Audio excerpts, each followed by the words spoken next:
आप सबों को केंद्रीय डीसी बैंक समिति की ओर से इस परमेश्वर पिता का बहुत धन्यवाद हो कि उन्होंने हम सबों को जीवित और सुरक्षित रखा है। वर्तमान परिस्थिति में ये बहुत ही ज्यादा आवश्यक हो गया है कि हम सभी कोविड-19 वैक्सीन के विषय में जागरूक हों।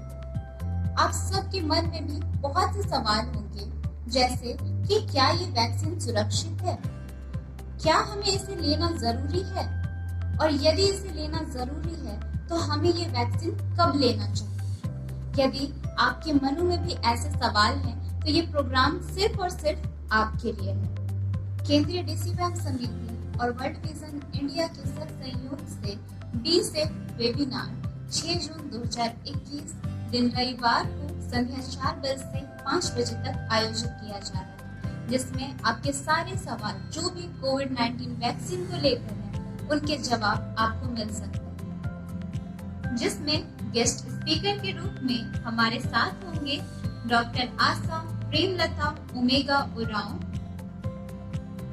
और मिस्टर दानिश खान। इस प्रोग्राम में आप जूम ऐप के द्वारा जुड़ सकते हैं। जूम आईडी और पासवर्ड आपके स्क्रीन पर दिखाया जा रहा है। इस प्रोग्राम के विषय में आप और भी अधिक लोगों को बताएं ताकि वो भी इससे जुड़कर लाभान्वित हो सके और कोविड-19 वैक्सीन के विषय में जागरूक हो सके। आप सभी घर पर रहें, सुरक्षित रहें और एक दूसरे के लिए प्रार्थना करते रहें। केंद्रीय डीसी बैंक समिति की ओर से आप सबों को धन्यवाद।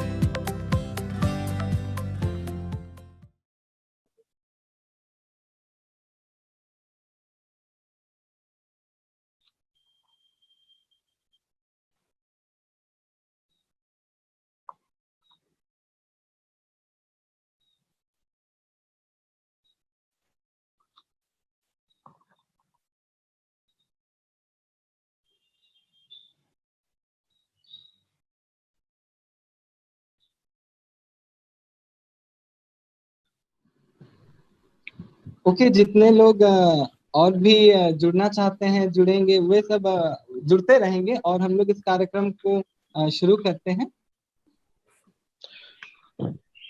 डायसिस ऑफ छोटा नागपुर यूथ मूवमेंट और वर्ल्ड विजन इंडिया आपके सामने प्रस्तुत करती है बी सेफ वेबिनार। यह वेबिनार विशेष रूप से कोविड संबंधी व्यवहार तथा कोविड-19 वैक्सीन के महत्व तथा संबंधित जानकारियों को आपके साथ बांटने और इस संबंध में जागरूकता फैलाने पर आधारित है। आज के इस वेबिनार के लिए जो हमारे आदरणीय वक्तागण हैं, वे आपके सामने इन जानकारियों को रखेंगे और आप सब अपने मन में जो भी प्रश्न या डाउट्स उत्पन्न हो रहे हैं उनको आप पूछ सकते हैं, जिसका जवाब हम Q&A सेशन के दौरान अपने वक्तागण से लेंगे। प्रोग्राम शुरू करने से पहले कुछ विशेष निवेदन है मेरा आप सभी पार्टिसिपेंट से।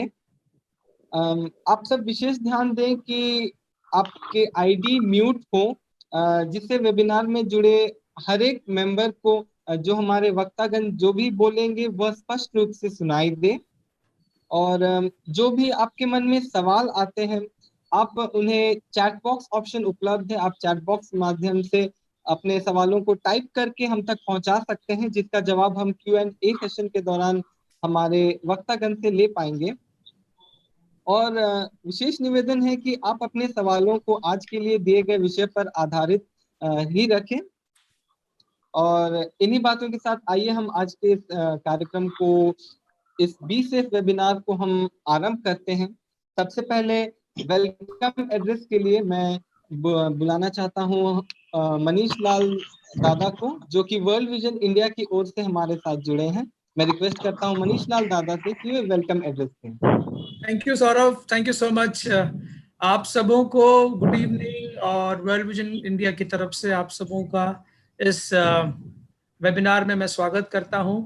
और हमारे खासकर जो हमारे स्पीकर्स हैं मिस्टर दानिश दी और डॉक्टर आशा, मैं आपका भी स्वागत करता हूं वर्ल्ड विजन इंडिया की तरफ से, और DCYM Chotanagpur diocese church of north India की तरफ से। मैं आप दोनों को बहुत बहुत धन्यवाद देना चाहता हूं कि आपने अपना समय निकाला कि आप हमारे साथ जुड़कर जवानों को खासकर वैक्सीन की इम्पोर्टेंस के बारे में आप बता सकें, और कुछ जानकारी जो आज के समय में ज़रूरत है उनकी जानकारी को आप दे सकें। तो मैं बहुत बहुत धन्यवाद देना चाहता हूं और आपका स्वागत करता हूं इस वेबिनार में। और साथ ही साथ हमारे साथ छोटानागपुर डायसिस के हमारे साथ रेवरेंड विकला बाकला साहब भी जुड़े हुए हैं, जो कि डायसिस के सचिव पद पर कार्यरत हैं। तो मैं उनका भी स्वागत करता हूं इस कार्यक्रम में कि वो हमारे साथ जुड़ सके। मैं धन्यवाद देना चाहूंगा और स्वागत करूंगा रेवरेंड पूर्ति साहब का भी, जो कि हमारे DCYM के अध्यक्ष हैं, और वो भी आज हमारे साथ जुड़े हुए हैं। तो मैं उनका भी स्वागत करता हूं। साथ ही साथ DCYM के जितने भी हमारे अधिकारीगण हैं, लीडर्स हैं, आप सबों का भी मैं स्वागत करता हूं इस वेबिनार में, और मैं आशा करता हूं कि आज का ये वेबिनार हम सबों के लिए बहुत लाभदायक होगा। So thank you very much. Over to you Saurabh. Thank you. Thank you Manisha welcome address के लिए। वचन हमें कुलुस्सियों 3:17 में बताती है, वचन में या काम में जो कुछ भी करो सब कुछ प्रभु यीशु के नाम से करो और उसके द्वारा परमेश्वर पिता का धन्यवाद करो। इस समय हम इस वेबिनार के ओपनिंग प्रेयर में जाएंगे, और मैं निवेदन करता हूं हमारे DCYM के डायरेक्टर रेवरेंड पतरस पूर्ति से कि वे इस प्रार्थना में हमारी अगुवाई करें।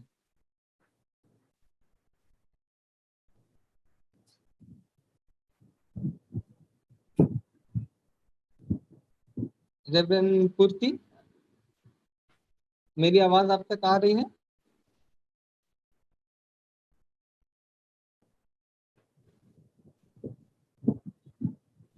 हेलो। हाँ जी रेवरेंड पूर्ति, आपसे निवेदन है कि इस वेबिनार के ओपनिंग प्रेयर में हमारी अगुवाई करें। आवाज आ रही है? जी जी आ रही है। आइए उस महान परमेश्वर का हम धन्यवाद करें जो हमारे जीवन का दाता है और जीवन की सारी बातों पर वो हमें आशीष देते हैं। उसी परमेश्वर का हम धन्यवाद स्तुति करें, प्रार्थना करें। सर्वशक्ति महान परमेश्वर पिता, सारे सृष्टि के प्रभु, हम धन्यवाद देते हैं परमेश्वर ये सुंदर समय के लिए। सारी महिमा आदर आपको समर्पित करते हैं पवित्र पिता। और सचमुच हमारे जीवन की रचना आपने की है, अपने ही स्वरूप में की है, अपने ही समानता में, अपने ही जीवनदायक श्वास के द्वारा हमें जीवन दिया है। धन्यवाद देते हैं परमेश्वर शाम की बेला में ये सुंदर अवसर आपने दिया है वर्ल्ड विजन और DCYM के बैनर तले। प्यारे तो परमेश्वर कोविड-19 वैक्सीन के संबंध में हम उचित जानकारी ले सके, और जितने भी रिसोर्स पर्सन हमें इसमें अगुवाई करेंगे आपके पवित्र सामर्थ्य हाथों में समर्पित करते हैं। आपकी आशीष के बिना कुछ भी संभव नहीं है पिता परमेश्वर। और इस वैक्सीन के संबंध में जितने भी भ्रांतियां हैं, जितने भी भ्रम है, वो परमेश्वर वो दूर होने पाए। प्यारे तो परमेश्वर सारे सेमिनार को तेरे पवित्र हाथ में सुपुर्द करते हैं, हर एक श्रोताओं को तेरे हाथों में समर्पित करते हैं, और दोनों रिसोर्स पर्सन को तेरे हाथों में समर्पित करते हैं। तो अपनी बड़ी आशीष प्रदान कीजिए ताकि यह मीटिंग आपके आशीष में सफल हो सके और अपने जीवन में तेरी आशीषों से हम फलवंत हो सके। पिता परमेश्वर सारे कार्यक्रम को आपके पवित्र सामर्थ्य हाथों में समर्पित करते हैं, अपनी आशीष में प्रभुत कर सारी महिमा आपको मिले यीशु मसीह के नाम से, आमीन आमीन आमीन। प्रार्थना में अगुवाई के लिए पूर्ति पादरी बाबा को बहुत बहुत धन्यवाद। यह समय है कि इस वेबिनार के की नोट एड्रेस को किया जाए। मैं निवेदन करता हूं हमारे छोटानागपुर डायसिसन सचिव रेवरेंड विकला बाकला से कि वे इस वेबिनार के की नोट एड्रेस को हमारे बीच रखें। Thank you Saurabh. मैं उम्मीद करता हूं कि मेरी आवाज स्पष्ट आ रही है। जी आ रही है। Thank you very much. Thank you very much DCYM Chotanagpur youth movement और world vision India. Manish, brother Manish, आपने और हमारे यूथ ने मिलकर के ये एक जॉइंट कंसल्टेशन रखा है।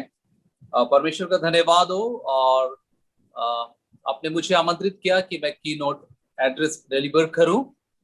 मैं परमेश्वर को धन्यवाद देना चाहता हूं, और विशेष करके हमारे दोनों रिसोर्स पर्सन जो हमारे साथ है, डॉक्टर आशा प्रेमलता ओमेगा उरांव जो MGM मेडिकल कॉलेज जमशेदपुर से हैं, और मिस्टर दनीश खान जो कि कम्युनिकेशन फॉर डेवलपमेंट स्पेशलिस्ट हैं यूनिसेफ झारखंड से हैं। मैं इन दोनों का शुक्रिया अदा करता हूं कि आप आने वाले समय में हमारे बच्चों के साथ, जवानों के साथ इस कोविड-19 के वैक्सीनेशन के ऊपर बातचीत करेंगे, उनके सवालों का जवाब देंगे। परमेश्वर का धन्यवाद हो कि हम सभी कोविड के दूसरे लहर को भी झेल चुके हैं और अब ये लगभग समाप्ति की तरफ जा रहा है। परमेश्वर का धन्यवाद हो। आइए, इससे पहले कि हम लोग आगे बढ़े, एक छोटी प्रार्थना कर लें। आइए दुआ करें। सर्वशक्तिमान दयालु पिता परमेश्वर, हम धन्यवाद करते हैं सुंदर समय के लिए जो आपने दिया, और इस समय थोड़े समय में हम आपके जीवित वचन पर चिंतन और मनन करना चाहते हैं। अपने पवित्र आत्मा से हमें संभालिए पिता, कि हम आपकी बेटे बेटियां इस कोविड-19 के महामारी में भी स्थिर खड़े हो सके और आपकी महिमा कर सके, हमारे प्रभु यीशु क्रिस्ट के द्वारा। आमीन।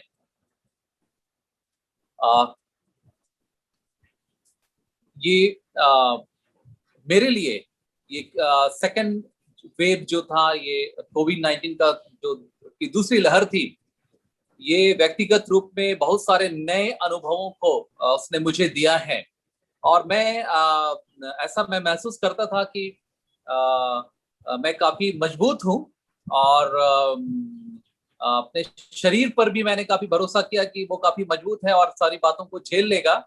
और लेकिन इस कोविड-19 ने मुझे फिर से एक बार सिखा दिया कि हम जो हैं परमेश्वर के जो सृष्टि हैं, हम जो हैं परमेश्वर के रचे हुए जो हैं, और ये हम परमेश्वर ने हमारे ऊपर अधिकार रखा है बहुत सारी बातों में, और हम उसके हाथ के रचे हुए हैं, और सब कुछ जो है वो परमेश्वर के हाथ में है।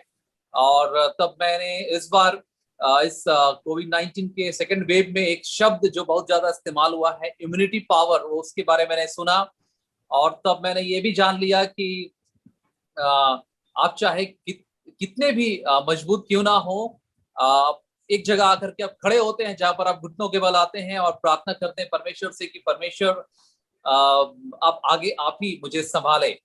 इस कोविड-19 में मैं प्रभावित तो नहीं हुआ, इसके पहले वाले जो पहली लहर थी उसमें मैं पॉजिटिव हुआ था, बट ये समय जो था अपने डायसिस के सचिव के पद पर रहते हुए बहुत सारी बातों को मैंने महसूस किया, खास करके हमारे पुरोहितगण जो कि अलग अलग जगहों पर बहुत ही चुनौतीपूर्ण जगहों पर वो काम कर रहे थे, और वो प्रतिदिन एक्सपोज हो रहे थे लोगों के साथ में।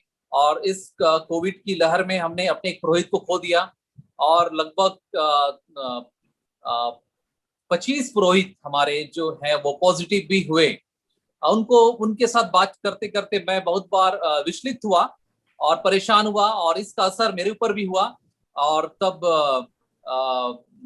कभी कभी मुझे नहीं पता क्या हुआ, लेकिन ऐसा डॉक्टरों को कहना है कि आप शायद बहुत परेशान हुए होंगे और आपका ऑक्सीजन लेवल गिरा है, और मुझे ऐसा लगा कि मैं भी कोविड पॉजिटिव हुआ। ये सारी बातें हुई हैं, लेकिन इस बीच मैंने जब परमेश्वर के करीब मैं गया तो परमेश्वर का वचन जो मुझे मिला वो था भजन संहिता 91, साम 91। ये बड़ा ही एक कोइंसिडेंट है कि कोविड-19 और साम 91, 19 को आप पलट दे 91, तो ये 91 जो साम 91 जो मुझे मिला, और तब मैंने जब पढ़ना इसको शुरू किया, और ऐसा हुआ कि अब मैं प्रतिदिन सोने के पहले इस साम को पढ़ता हूँ, इस भजन संहिता को पढ़ता हूँ।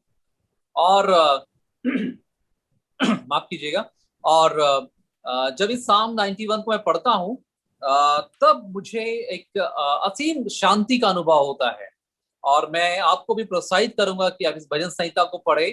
ये भजन संहिता को यदि मैं हम लोग ध्यानपूर्वक पढ़े तो समझ में आता है कि ये भजन संहिता, जब भजन संहिता की बात करते हैं तो दाऊद के गीतों के साथ जोड़ते हैं, लेकिन भजन संहिता के सभी भजन जो है वो दाऊद ने नहीं लिखे हैं, कुछ कुछ अलग अलग व्यक्तियों ने लिखे। उसमें से ये भजन संहिता 90, 91 ऐसा माना जाता है कि ये मूसा के गीतों में से एक है, मूसा के गीतों में से एक। और ये वो समय है जब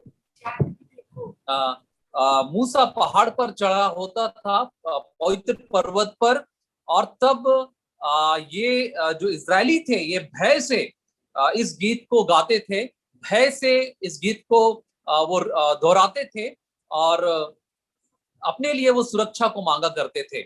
और तब भजन संहिता 91 में पहला और दूसरा पद जो है, वो पहला पद जो है वो एक कंडीशन को दिखाता है, लिखता है, जो परम प्रधान के छाए हुए स्थान में बैठा रहे वह स्वर्ग शक्तिमान की छाया में ठिकाना पाएगा। ये कंडीशन है, ये एक कंडीशन दिखाता है, इस बात को दिखाता है कि हम इस साम के अनुसार जो भी बातें यहाँ लिखी गई हैं, इस भजन संहिता में जो भी प्रॉमिसेस, जो भी वादा किया गया है, हम उसको पा सकते हैं। लेकिन पहली बात है कि हम उसके साथ संगति में रहे, उसके उपस्थिति में रहे और उसके साथ लगातार संगति करें, उसके साथ लगातार संगति करें, और तब यह आगे आपको मिलेगा।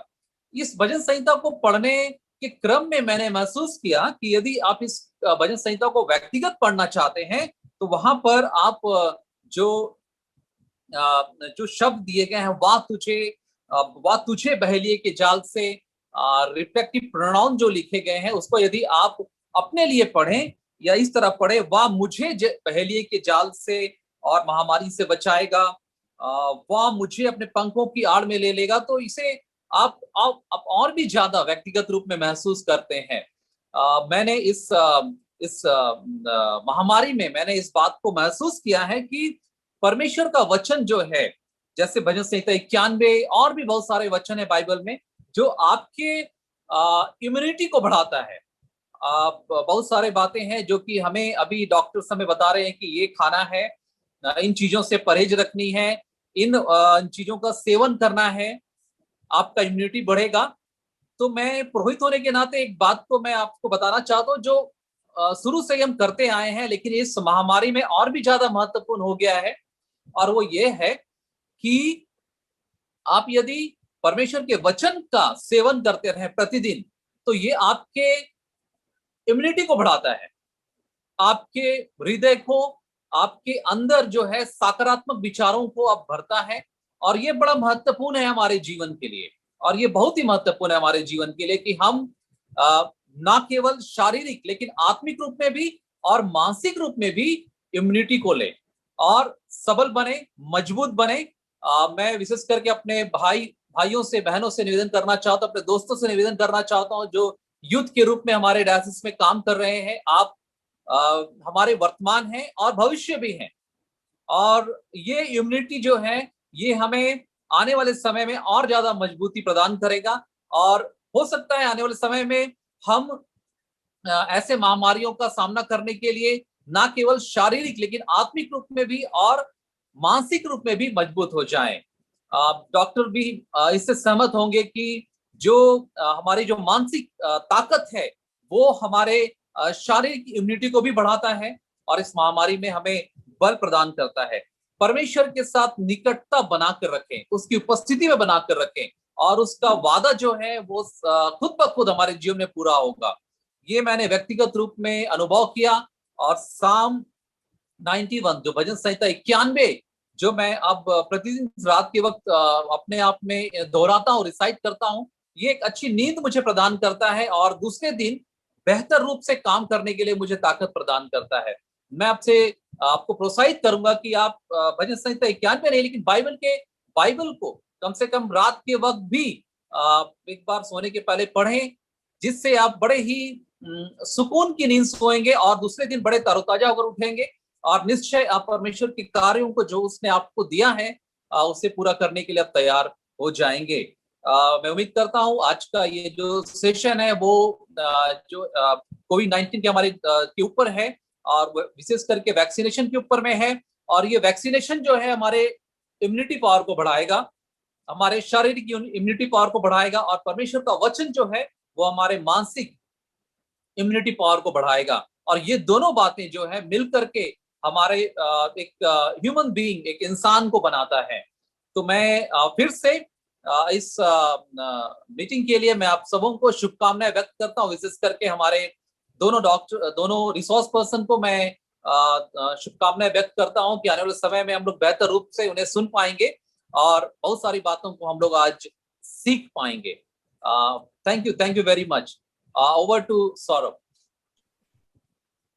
Thank you reverend Vichla Dada. हम आपको धन्यवाद देते हैं कि आपने अपने व्यक्तिगत एक्सपीरियंस से, अपनी गवाही के माध्यम से हमारे जितने भी सदस्य जो इस मीटिंग में जुड़े हैं उन्हें आपने प्रोत्साहित किया है और वचन के माध्यम से आपने हमें आत्मिक अगुवाई भी प्रदान की। इसके लिए भी हम आपका धन्यवाद देते हैं। निश्चय यह कठिन समय है, लेकिन सही जानकारी के बदौलत हम इस कठिन समय में भी अपने आप को और अपने प्रियजनों को हम स्वस्थ और सुरक्षित रख सकते हैं। तो यह समय है हमारे पहले सेशन का। तो मैं निवेदन करता हूं हमारी DCYM ट्रेजरर सुश्री अल्पना भूया से कि आज के हमारे पहले सेशन की वक्ता से हम सबको रूबरू कराएं। Over to Alpana. Thank you Saurabh. आज हमारे बीच में guest speaker doctor Asha Premlata Omega Oraon हैं, जो वर्तमान में महात्मा गांधी मेमोरियल हॉस्पिटल में अपनी सेवा दे रही हैं। मैं उन्हें आमंत्रित करना चाहूंगी कि वे आगे अपना सेशन लें। Thank you.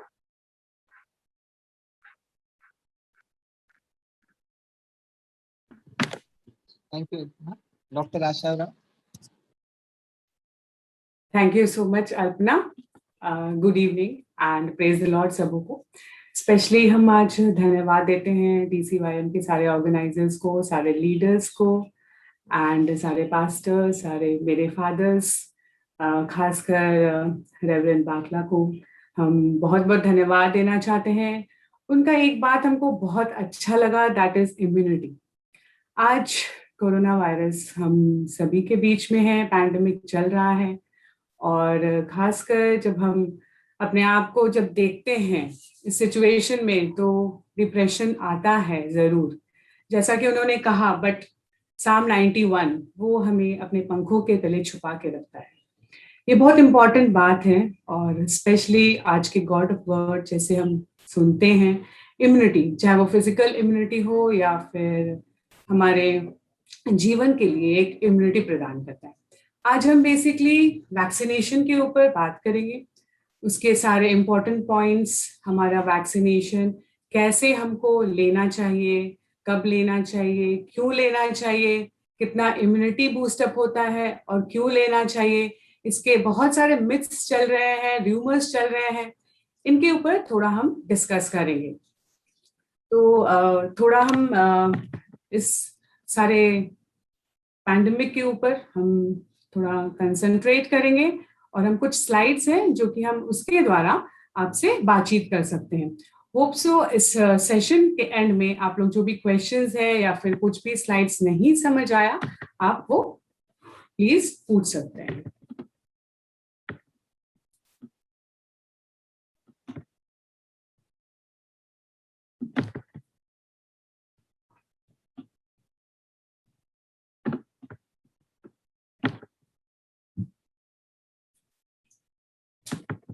Hope so I'm audible to everyone.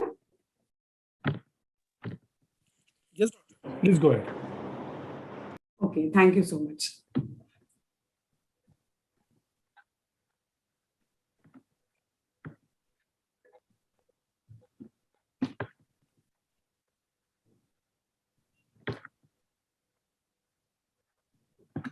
Okay, vaccination.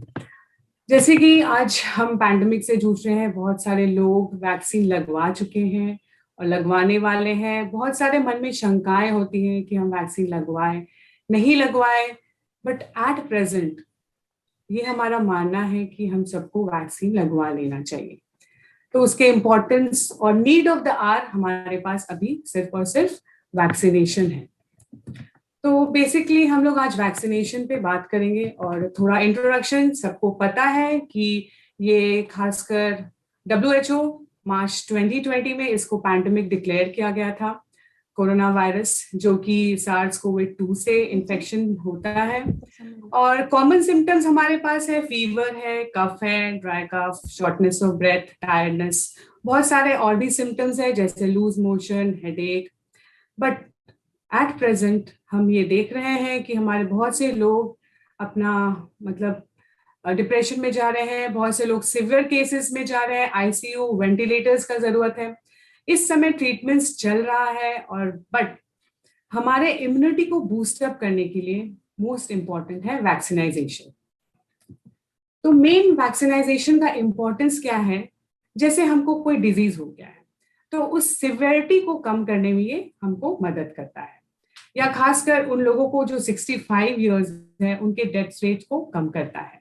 Secondly herd immunity, जैसे कि फादर ने बताया इम्यूनिटी, आज हम फिजिकल इम्यूनिटी के बारे में देखेंगे। हर्ड इम्यूनिटी हमको देता है और खासकर सपोज अगर हम इम्यून हैं तो हम अपने जिससे हम मिल रहे हैं उनसे हम इस चीज से कैसे बचाव करें, एक पर्सनल प्रोटेक्शन भी हमको ये देता है। हर्ड इम्यूनिटी की बात करें तो हम लोग सबसे पहले ये देखते कि हर्ड इम्यूनिटी है क्या। Heard means a group of people, जो कि ये स्प्रेड एक दूसरे को होने से बचाता है, या ये कह सकते हैं कि एक दूसरे से होने से हम लोग बच जाएंगे। होल कम्युनिटी अगर प्रोटेक्टेड है तो हम सब कोई प्रोटेक्टेड है, और सिर्फ इसके लिए हम लोग मास वैक्सीनाइजेशन कर सकते हैं। मास वैक्सीनाइजेशन मतलब बहुत सारे लोग एक मास में, एक लार्ज प्रोपोर्शन ऑफ कम्युनिटी जो कि हम लोग वैक्सीनेटेड हो सकते हैं। और ये कैसे करते हैं, जैसे कि वैक्सीन अगर लग गया, हमको कोई भी डिजीज हुआ तो हमारे बॉडी में इम्यूनिटी डेवलप करता है। इम्यूनिटी कैसे डेवलप करेगा, ये हम लोग इस वैक्सीन से डेवलप करते हैं थ्रू एंटीबॉडीज। अगर कुछ भी बीमारी होता है तो हम लोग अंदर अंदर लड़ते हैं, और ये कौन लड़ता है, हमारा बॉडी का इम्यून सिस्टम या डिफेंस सिस्टम, जो कि इससे लड़ने में हमको शक्ति देता है। बहुत सारे ऐसे वैक्सीन हैं जिसको हम लोग देख रहे हैं, जैसे स्मॉल पॉक्स हो गया, पोलियो, डिप्थेरिया, रूबेला, ऑलमोस्ट ये सारे डिजीजेस भी ऑलमोस्ट एंड पे है। ठीक है, तो ये एक इम्यूनिटी देता है। मेन क्या है, हर्ड इम्यूनिटी, जिससे कि हम लोग एक पॉपुलेशन, और ये पैंडेमिक है, pandemic means all over the world, और इससे हम लोग ये प्रोटेक्शन मिल सकता है। अब हम लोग इस फोटो को देखते हैं। 3 सिनेरियो है यहाँ पे, एक ब्लू, एक येलो और एक ब्राउन। ब्लू में क्या है कि वो लोग हेल्दी हैं लेकिन इम्यूनाइजेशन नहीं हुआ है, मींस उन लोग वैक्सीन नहीं लिए हैं। सेकेंड है येलो, जो कि हेल्दी है और इम्यूनाइजेशन ले चुके हैं। थर्ड वो है जो ब्राउन, जो कि इम्यूनाइजेशन नहीं लिए हैं पर वो लोग सिक है या बीमार है। वो लोग अगर हम लोग एक दूसरे से मिलेंगे तो हम लोग को वो डिजीज हो सकता है। तो फर्स्ट सिनेरियो में हम देखते हैं कि most of the people healthy हैं लेकिन वो लोग इम्यूनाइज्ड नहीं हैं। ठीक है, और उसमें 2 ऐसे लोग हैं जो कि सिक हैं, या ये कह सकते हैं कि वो दूसरे को ये डिजीज फैला सकते हैं। सेकेंड सिनेरियो देखते हैं कि बहुत सारे लोग इसमें हेल्दी हैं, इम्यूनाइजेशन नहीं लिए, लेकिन इसमें कुछ ऐसे लोग भी हैं जो इम्यूनाइज्ड हैं और हेल्दी हैं। ठीक है, लेकिन इसमें 2% वैसे भी हैं जो कि दूसरे को डिजीज स्प्रेड कर सकते हैं, और वो किनको स्प्रेड करेंगे, मोस्ट ऑफ द पीपल जो कि हेल्दी है और जो नॉन इम्यूनाइज्ड है। तो हम उस फोटो में देखते हैं कि मोस्ट ऑफ द पीपल वहां पर कंटेजियस हो सकते हैं, या हो चुके हैं, या फिर वो एक दूसरे को डिजीज फैला सकते हैं। लास्ट सिनेरियो में देखते हैं कि मोस्ट ऑफ द पीपल सबको इम्यूनाइजेशन मिल चुका है। ठीक है, उसमें कुछ लोग ऐसे हैं जिसको इम्यूनाइजेशन नहीं मिला है, हेल्दी है, और 2 वैसे हैं कि जो इम्यूनाइजेशन नहीं लिए हैं और वो कंटेजियस है। तो इससे हम लोग ये बोल सकते हैं कि वो जितने भी लोग इम्यूनाइज्ड हैं वो हमको एक तरह से प्रोटेक्शन दे रहे हैं। मतलब कि डिजीज को दूसरे को स्प्रेड होने से बचा रहे हैं, या कि एक तरह से बोल सकते हैं कि हर्ड इम्यूनिटी दे रहे हैं, और एक group of people, group of population, जिसको मास वैक्सीनेशन बोलते हैं, ये हमको मिल रहा है इस वैक्सीनेशन के थ्रू। तो हम सबको मास वैक्सीनेशन लेना है, और ताकि ये पूरे वर्ल्ड को एक दूसरे से स्प्रेड होने से डिजीज को बचाना है। अब हम ये कहते हैं कि सबसे ज्यादा लार्जेस्ट वैक्सीनेशन ड्राइव 16 जनवरी 2021 में हुआ था। ठीक है, ये कौन सा वैक्सीन है, दैट इज कोरोना वैक्सीन। ये मास इम्यूनाइजेशन सबसे पहले हम हेल्थ वर्कर्स, खासकर जो भी मेडिकल स्टाफ है, उन पे हुआ था। उसके बाद धीरे धीरे बाकी सारे ओल्डर पीपल को। तो कौन कौन ले सकते हैं हम लोग वैक्सीन और क्या क्या टाइप्स अवेलेबल इन इंडिया है। बेसिकली हमारे पास 3 वैक्सीन अवेलेबल हैं। फर्स्ट है कोविशील्ड, जो कि एस्ट्राजेनेका फार्मास्यूटिकल इंडस्ट्री ने के पुणे बेस्ड सीरम इंस्टीट्यूट का मैन्युफैक्चरिंग है। कोवैक्सीन, जो कि भारत बायोटेक हैदराबाद से मैन्युफैक्चर्ड है। और एक third Russian vaccine, that is Sputnik V, जो कि अभी एट प्रेजेंट नहीं है, बट हो सकता है कि जून या जुलाई तक हमारे इंडिया में आ जाए। अब देखते हैं हम लोग कि फर्स्ट कोविशील्ड वैक्सीन क्या है। नॉर्मली हम लोग 0.5 ml इंजेक्ट करते हैं। ये वैक्सीन है थ्रू एडिनो वायरस, इसको वीक करके ये कोविशील्ड वैक्सीन बनाया गया है। 2 डोज हमको लेना है, 2 डोज ऑलमोस्ट 12 to 16 वीक्स, मतलब कि ऑलमोस्ट 3 to 4 months। ओके, और at present government of India हमको रिकमेंड करते हैं कि ऑलमोस्ट 12 to 16 वीक में हम ये कोविशील्ड वैक्सीन ले सकते हैं। और उसका स्टोरेज नॉर्मली +2 से 8 डिग्री सेंटीग्रेड में, उसको फ्रीज नहीं करना है, लाइट से बचाना है। और जब भी एक बार वायल खुल गया, ये हमको ध्यान में रखना है कि जब भी एक बार वायल खुल गया तो एटलीस्ट वो डोज पूरा 6 आवर्स में खत्म हो जाना चाहिए, क्योंकि उसके बाद उसका लाइफ स्पैन खत्म हो जाता है। अब हम लोग देखते हैं कि कोविशील्ड का एफिकेसी कितना है। सबको ये बोलते हैं कितना इफेक्टिव है, ये कितना जान बचा सकता है। तो हम देखते हैं कि कोविशील्ड ऑलमोस्ट 76% एफिकेसी, और एफिकेसी हम बता सकते हैं कि जब वो 100% एफिकेसी है, हमको डिजीज को क्रिटिकल स्टेज में जाने से बचाता है। मतलब कि हम लोग सपोज आईसीयू में नहीं जा रहे या फिर वेंटिलेटर तक हमको बचाता है। और 85% उन लोगों से बचाता है कि ऑलमोस्ट जो 65 इयर्स ऑफ एज है, उन लोग को सीरियस इलनेस से ये हम सबको बचाता है। ये हो गया कोविशील्ड। अब कोवैक्सीन को देखते हैं हम लोग। कोवैक्सीन ये इनएक्टिवेटेड मींस मरा हुआ एक तरह से कह सकते हैं। इनएक्टिवेटेड वैक्सीन है वेरोसेल, ये हैदराबाद से मैन्युफैक्चर्ड है। और इम्पोर्टेंट पॉइंट इसमें ये है कि ये इनएक्टिवेटेड है, तो हमारे बॉडी में जाके ये रेप्लिकेशन मींस वो ग्रो नहीं कर सकता है, और इसलिए कोई भी इफेक्ट हम सबों को नहीं हो सकता है। अब आ जाइए इसके बारे थोड़ा जानते हैं। ऑलमोस्ट 2 डोजेस है, सेम लिक्विड प्रिपरेशन है, ऑलमोस्ट 2 to 8 डिग्री सेंटीग्रेड में इसको रख सकते हैं।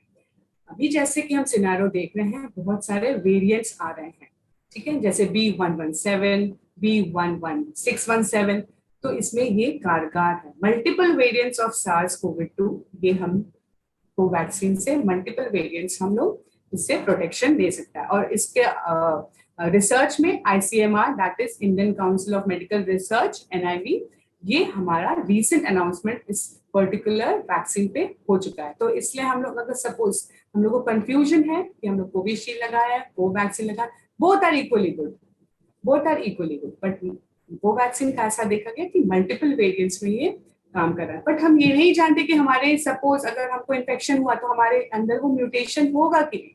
अगर वो वेरिएंट नहीं बनता है तो हमको वो रोल नहीं करेगा कोवैक्सीन, तो इसलिए बोथ आर वेरी गुड।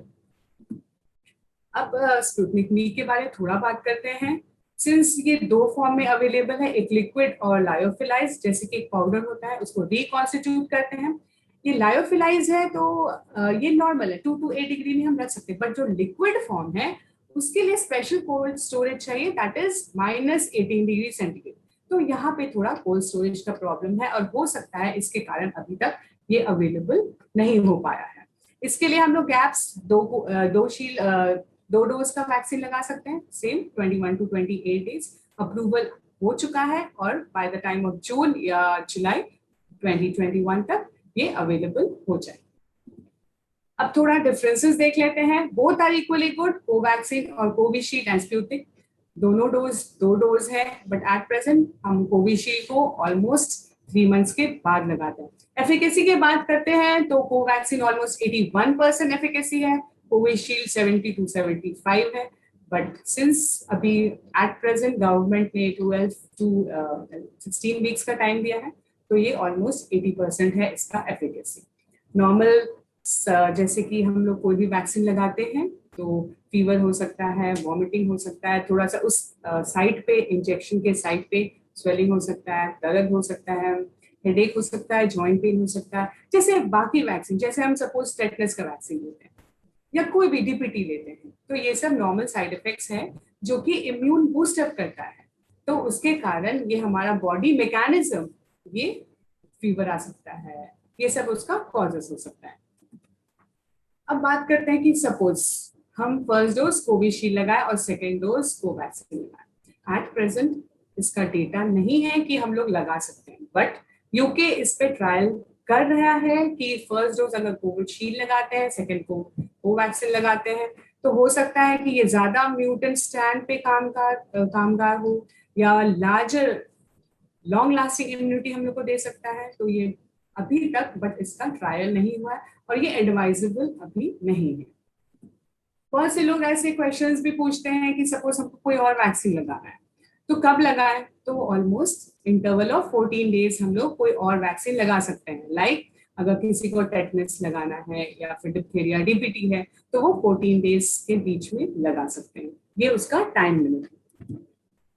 अब ये वैक्सीन काम कैसे करता है, जैसे कोई भी डिजीज हुआ तो हमारा बॉडी एक नेचुरल इम्यून सिस्टम है। नॉर्मल सर्दी खांसी का बात करते हैं, सपोज नॉर्मल सर्दी है तो हमारे बॉडी में एक इम्यून सिस्टम जनरेट है जिससे कि एंटीबॉडीज बनाता है।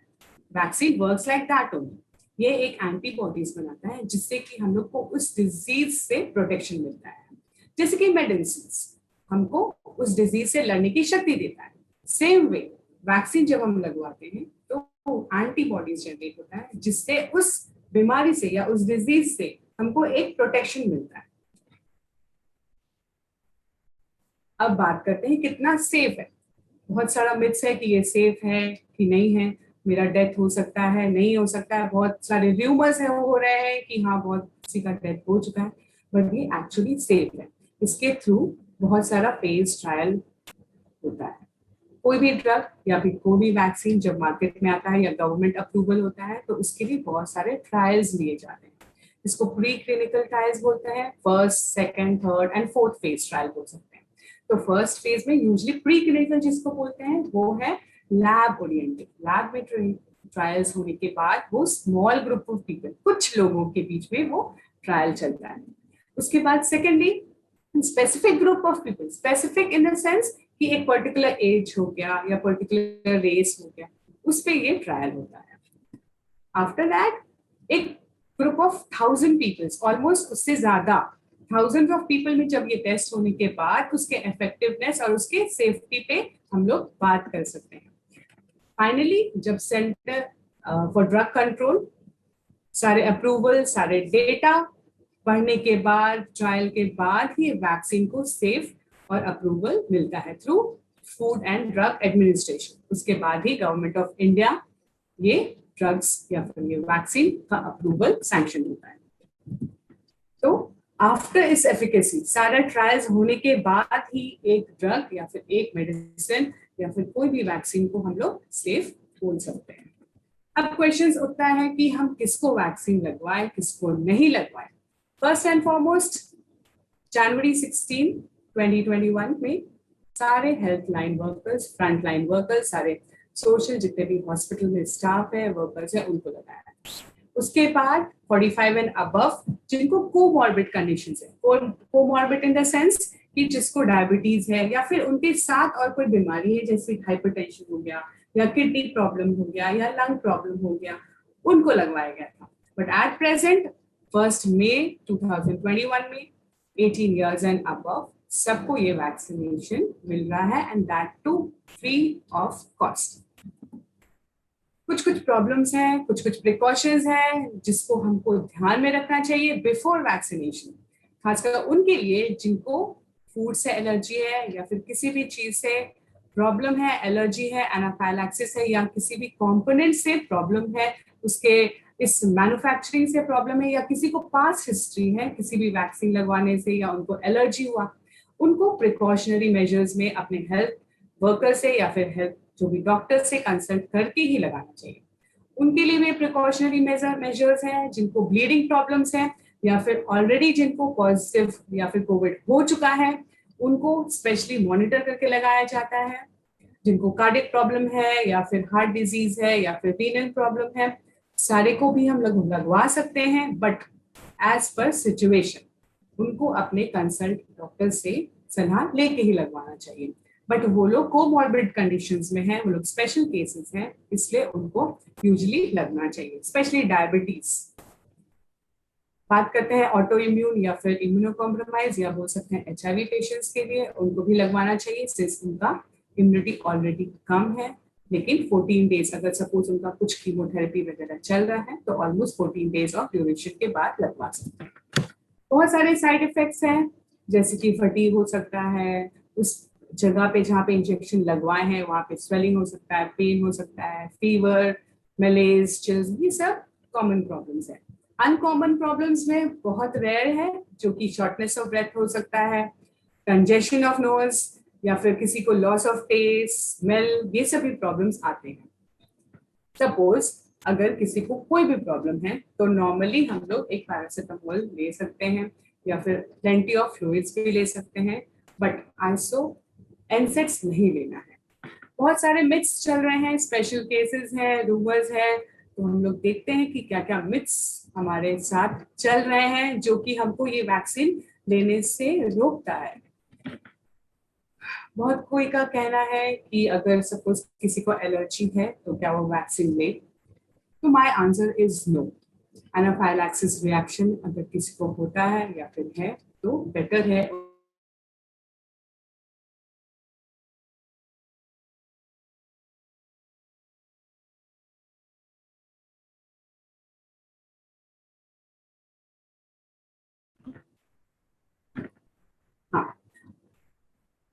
आजकल बहुत सारे रूमर्स चल रहे हैं कि सपोज खासकर फीमेल्स में, खासकर आज के यूथ में, कि मैरिड गर्ल्स में, कि अगर हमको बेबी चाहिए तो हमको लगवाना चाहिए या नहीं लगवाना चाहिए। तो yes, my answer is yes, वो लोग लगवा सकते हैं। ये प्रेग्नेंट फीमेल्स या फिर जो कंसीव करना चाहते हैं वो लोग भी लगवा सकते हैं। फर्दर स्लाइड्स में आई विल शो कि कैसे लगवा सकते हैं और क्यों लगवा सकते हैं, और गवर्नमेंट का नोटिफिकेशन भी आ चुका है, खासकर जो ब्रेस्ट फीडिंग कर रहे हैं उनके लिए भी ये सेफ है।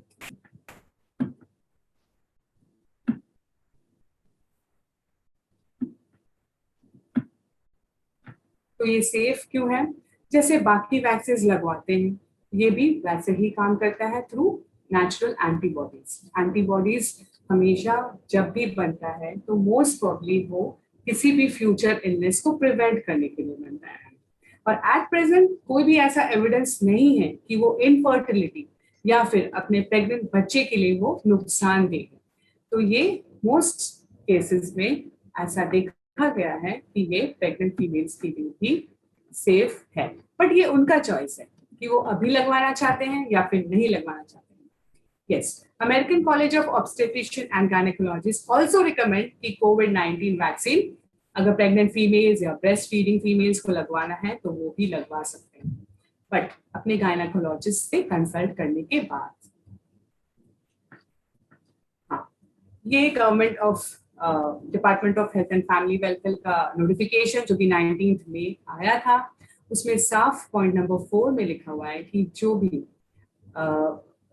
लगवाना चाहते हैं वैक्सीन तो वो पॉइंट नंबर 3 सॉरी खासकर ब्रेस्ट फीडिंग या फिर लैक्टेटिंग वुमेन, उनके लिए भी सेफ है।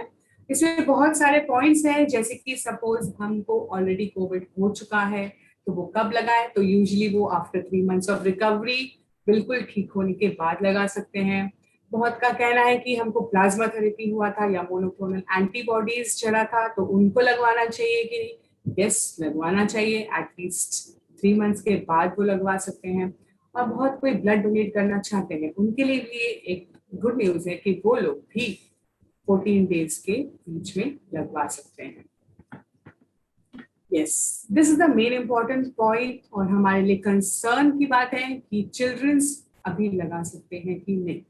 एट प्रेजेंट नो, इसका ट्रायल चल रहा है और एम्स ऑलमोस्ट अभी ट्रायल फेज में है। अबव 18 इयर्स हम लोग लगा सकते हैं, बट उनका ट्रायल्स 12 to 18 इयर्स पे है। हो सकता है कि जब इसका कुछ भी नोटिफिकेशन या सर्कुलर आ जाए कि हम लोग बच्चों को लगवा सकते हैं, but at present it is no. Yes, बहुत कोई का मानना ये भी है कि बहुत सारे हॉस्पिटल या फिर प्राइवेट सेंटर्स में पैसा लग रहा है, यस प्राइवेट सेंटर वो लोग अपना मैन्युफैक्चरिंग है या फिर गवर्नमेंट सप्लाई है, that is different issue, but at present government of India, government of Jharkhand, ये हम सबके लिए ये फ्री ऑफ कॉस्ट है। बहुत से लोगों का ये भी प्रॉब्लम है, मानना है कि हमारी इमिग्रेशन या फिर suppose I want to settle in abroad या फिर अब्रॉड जाना है तो इस पे कोई असर पड़ेगा इस वैक्सीनेशन से? तो my answer is also no. इसमें इमिग्रेशन स्टेटस पे कोई भी असर नहीं पड़ेगा। We want you to be safe with your family, और मोस्ट प्रॉब्ली हम सेफ कैसे हो सकते हैं? तो वो वैक्सीन के थ्रू हम सेफ अपने फैमिली के साथ रह सकते हैं, और जहां कहीं भी रहें सेफली रहना है। यस, ये है कि हम लोग सपोज हमको वैक्सीन लगा है और बहुत पेन हो रहा है या फिर प्रॉब्लम हो रही है, फीवर आ रहा है, तो अपने हेल्थ केयर प्रोवाइडर से आप बात कर सकते हैं, या फिर आप मैसेज या फिर कॉल या फिर वेबसाइट पे जाके इस पे नोटिस कर सकते हैं cdc.gov.vsafe में। और अगर आपको बहुत ज़्यादा ही दिक्कत हो रहा है तो नॉर्मली आप पैरासिटामोल ले सकते हैं, प्लेंटी ऑफ फ्लूइड ले सकते हैं, रेस्ट कर सकते हैं उस एरिया में जहाँ पे स्वेलिंग हुआ है, तो वहाँ पे आइस पैक लगा दे सकते हैं। बहुत सारे क्वेश्चंस आते हैं कि ये वैक्सीन कितना इफेक्टिव है, कितने दिनों तक चलेगा, तो इसका जवाब भी है हमारे पास यूजुअली कोवैक्सीन है और कोविशील्ड है। Both of the vaccine is very efficient और उनके डोज का ड्यूरेशन भी है, Covishield almost 12 weeks and Covaxin almost 28 days. तो आफ्टर फर्स्ट डोज ये देखा गया है कि हमारे बॉडी में इम्यून सिस्टम डेवलप करने लगता है, और आफ्टर सेकेंड डोज ये स्ट्रॉन्गर वे में इम्यूनिटी डेवलप करता है for a very shorter period, और ये तुरंत करता है after second dose. Basically, at present, I was the first person, even I have been vaccinated, and almost it is 4 to 5 months. I am safe by God's grace, and हमको अभी तक कोई भी symptoms नहीं आया है, and I have taken both the dose and I took Covishield. बहुत से लोग का कहना है कि हमको कोविड हुआ था तो हम वैक्सीन ले सकते हैं। Yes, you are safe, and at least 3 months of discharge आप बिल्कुल सही हो जाए, बिल्कुल कोई साइंस या सिम्टम्स नहीं है, तो आप आफ्टर 3 मंथ्स वैक्सीन लगवा सकते हैं। प्लाज्मा थेरेपी की बात करते हैं तो प्लाज्मा थेरेपी के बाद भी आप आफ्टर 3 मंथ्स लगा सकते हैं। Yes, coming to the main important point जिसमें लोग ये डर रहे हैं कि वैक्सीन फेलियर रेट। अगर हम वैक्सीन फेलियर को देखें तो पहले उसके इफेक्टिवनेस को हम लोग जानते हैं।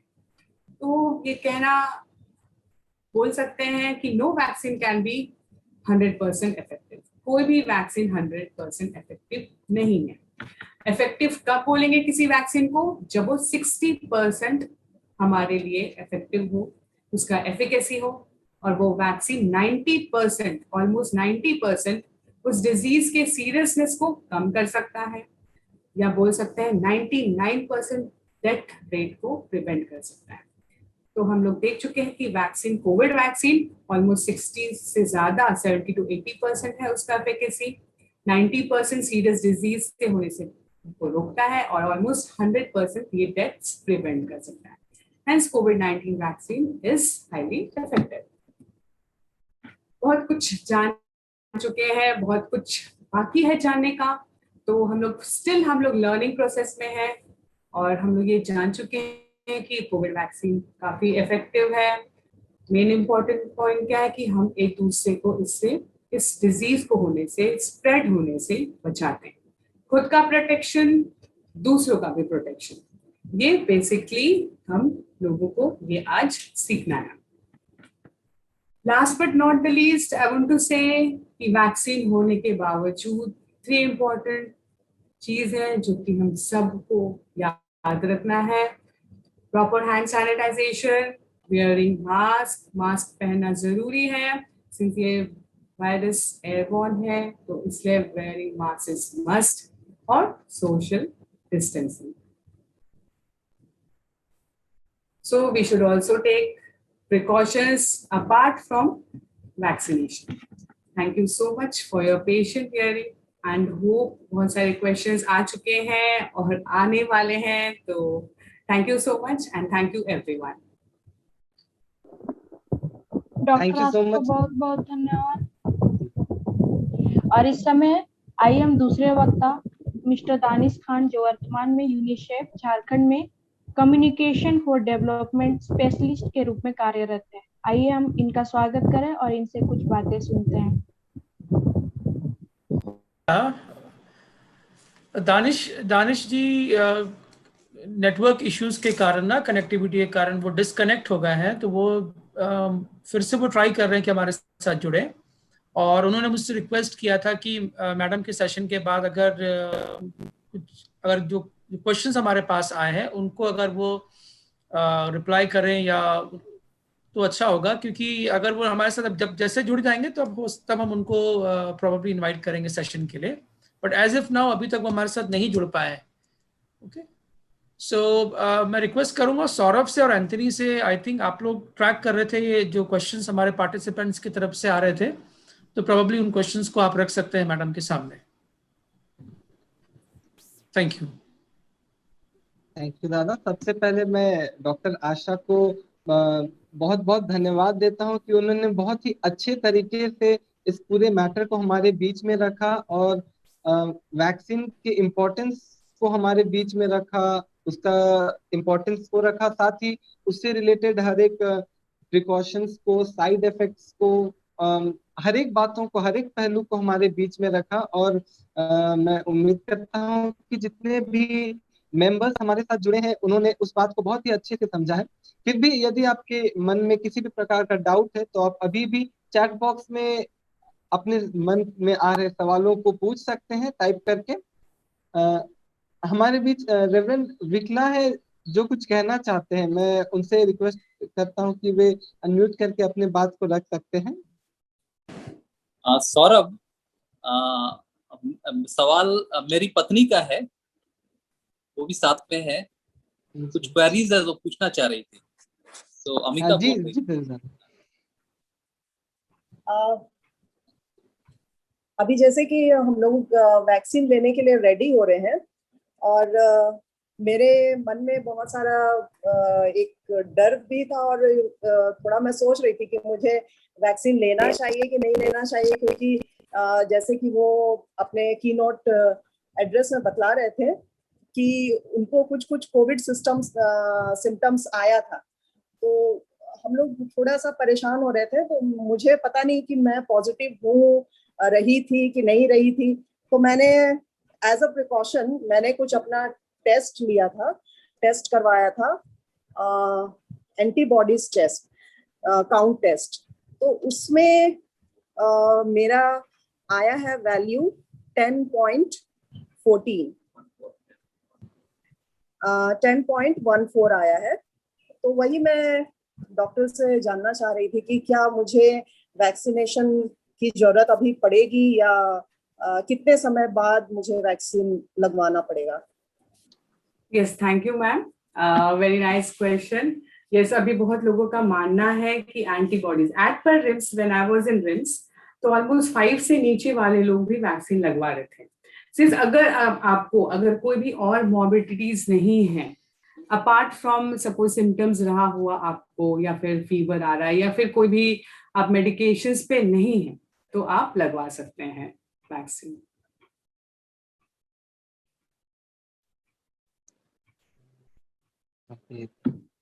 Am I audible? Okay, thank you. Okay, thank you, ma'am.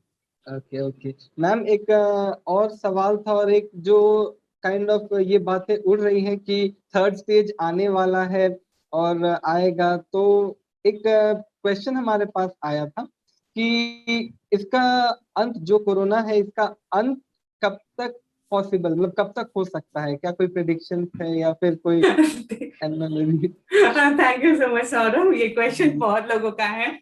देखिए, even I am not a predictor, हम नहीं बता सकते हैं कि ये कब तक खत्म होगा। बेसिकली हर्ड इम्यूनिटी, अगर सब कोई हम लोग इम्यूनाइज हो जाते हैं तो हमको इस पे कोई रिएक्शंस ही नहीं है, ठीक है। बट सिंस कि अभी children below the age group of 18 वो लोग अभी वैक्सीनेटेड नहीं है, तो और खासकर जो ये बोला जा रहा है ये थर्ड वेव स्पेशली बच्चों को, एंड एट प्रेजेंट ऑलमोस्ट 100+ बच्चों को इन्फेक्शन हो चुका है, और स्पेशली बच्चों में इम्यूनिटी काफी स्ट्रांग होता है, बट जैसे जैसे ग्रो करते हैं हम लोग, तो हम लोग अपने बच्चों के साथ रहते हैं, तो ये हम नहीं बोल सकते हैं कि ये थर्ड वेव कब आएगा या फिर आके गया या फिर आने वाला है, बट इतना है कि हम लोग को सेल्फ प्रिकॉशन लेना है, अपने बच्चों को प्रोटेक्ट करना है।